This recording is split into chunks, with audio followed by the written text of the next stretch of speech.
মধ্যপ্রাচ্যে নতুন করে সংঘাতের আশঙ্কা তৈরি হওয়ায় বিশ্ববাজারে তেলের দাম আবারও বেড়ে গেছে।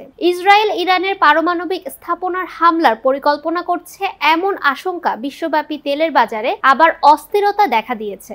এর ফলে বুধবার অপরিশোধিত তেলের দাম 1%-এর বেশি বৃদ্ধি পেয়েছে। বাজার বিশ্লেষকদের মতে এই সম্ভাব্য হামলার কারণে শুধু ইরান নয়, পুরো মধ্যপ্রাচ্য অঞ্চল থেকে তেলের সরবরাহ কমে যাওয়ার সম্ভাবনা দেখা দিয়েছে।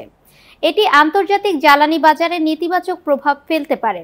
বিশ্ববাজারে ব্রেন্ট ক্রুড তেলের দাম ব্যারেল প্রতি ৭৯ সেন্ট বা ১.২% বেড়ে দাঁড়িয়েছে $৬৬.17।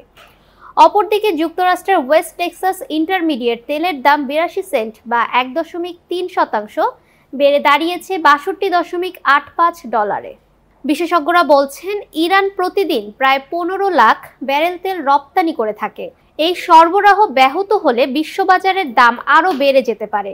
ইরান যদি প্রতিশোধ নিতে গিয়ে হরমুজ প্রণালী বন্ধ করে দেয়, তাহলে সৌদি আরব, কুয়েত, ইরাক ও সংযুক্ত আরব আমিরাতের মতো দেশগুলো থেকেও তেল রপ্তানি ব্যাহত হতে পারে।